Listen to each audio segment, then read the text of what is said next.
અમદાવાદના વાડજ વિસ્તારમાં આવેલા રામ કોલોનીમાં દેશી દારૂનું વેચાણ કરનાર મહિલા સાથે સ્થાનિક રહીશો દ્વારા અરજી કરી વિરોધ દર્શાવવામાં આવ્યો।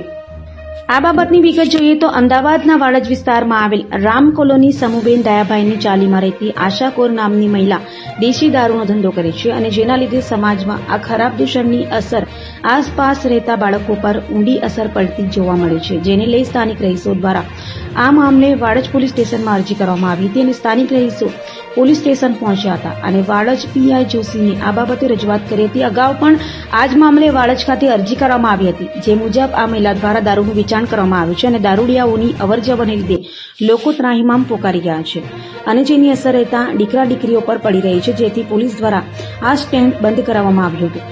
રહીશો મુજબ સ્ટેન્ડ બંધ થતાં આ મહિલા દ્વારા ફિનાઇલ પણ પીવામાં આવ્યું હતું અને સોસાયટીના લોકોને ખોટા કેસમાં ફસાવવાનો આક્ષેપ રહીશો દ્વારા કરવામાં આવ્યો છે। જ્યારે બીજી તરફ મહિલા સાથે ટેલિફોનિક વાતચીત કરી આ મામલે પૂછવામાં આવતા તેણે આ આક્ષેપો નકાર્યા હતા। આ બાબતે રહીશોએ વાડજ પીઆઈને રજૂઆત કરતા પીઆઈ જોશીએ યોગ્ય કાર્યવાહી કરવા જણાવ્યું હતું। આ બાબતે સ્થાનિક રહીશોએ શું કહ્યું આવો સાંભળીએ। ભાઈ, મારું નામ કવલજીત કૌર છે। હું સમૂહબેન દયાભાઈ કુંભારની ચાલીમાં રહું છું। હા, અને અમારે ત્યાં આશા કૌર છે, દારૂનો ધંધો કરે છે। એનો દારૂનો ધંધો બંધ કરાયો છે એટલે બધા ઉપર આડાટેડા આરોપ મૂકે છે। મારા છોકરાઓ ઉપર બી આરોપ મૂકે છે કે ભાઈ મને આવું કરે છે, મને આવું કરે છે। અને એ વચ્ચે બી એને ફ્રેન્ડ પીધી, હવે બી ધમકી આપે છે કે હું પીને મારા છોકરાઓને બી પીવડાઈ અને હું બી પીને મરીને બધાનું નામ આપી જઈશ આખી ચાલીને, એવી ધમકીઓ અમને આપે છે બધાને, દારૂ પી પીને।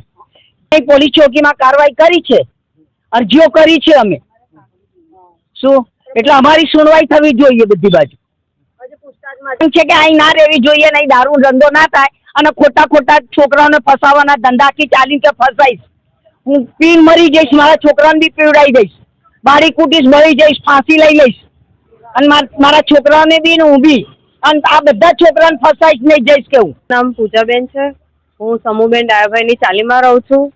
અમારા ત્યાં મારા કાકી જે થતા હતા એ અત્યારે હવે કંઈ બી નથી, એ દારૂનો અને ખૂબ જ ધમકીઓ આલે છે, હું મરી જઈશ, હું બધાને ફસાઈ દઈશ, હું પણ ફિનાઇલ પી લઈશ। વચ્ચે એમણે ફિનાઇલ બી પીધું હતું અને 4-5 દિવસ સુધી સિવિલમાં દાખલ પણ રહ્યા હતા। પણ હવે એવું કહે છે, મારા કાકા જે પડોશમાં છે એમને ધમકીઓ બી આપે છે, એમના ઉપર બી ખોટા કેસ કર્યા છે કે મારી છોકરીને છેડતી કરે છે, મને મારવાની ધમકી આપે છે, એવું બધું ખોટું બધાના વિશે લખાયું છે। તો અમે અહીંયા આવ્યા છીએ કે ભાઈ હવે જેમ બને ના કરે અને અમને રહેવી બી ના જોઈએ, અહીંથી જ ભલે જાય ને જવું હોય ત્યાં જઈ શકે છે। અમને ફસાવવા માંગે છે અને એવું અમારી માંગણી રાખે છે કે મને 1 કરોડ રૂપિયા આપી દો તો અહીંથી જતી રહું, નતર હું અહીંયા જ મરીને બધાને ફસાઈ દઈશ। મારું નામ મંગુબેન સમૂહબેન દયાભાઈની ચાલીમાં રહું છું। બાજુમાં દારૂના ધંધા થાય છે, રાત દિવસ બધા દારૂ પીવા આવે છે અને ખોટા આરોપ મૂકે છે અને દવા પીવાની ધમકી આપે છે અને બધાને ફસાવાની વાત કરે છે। એટલે કાલે અમારે વહુઓ છોકરાઓ છે, બરોબર, આ રીતે અમારી ચાલીની અંદર થાય છે। એટલે પોલીસ ચોકીની અંદર અમે અરજી આપેલી છે, હવે એની કાર્યવાહી કરે છે લોકો। શું તમારી માંગ છે કે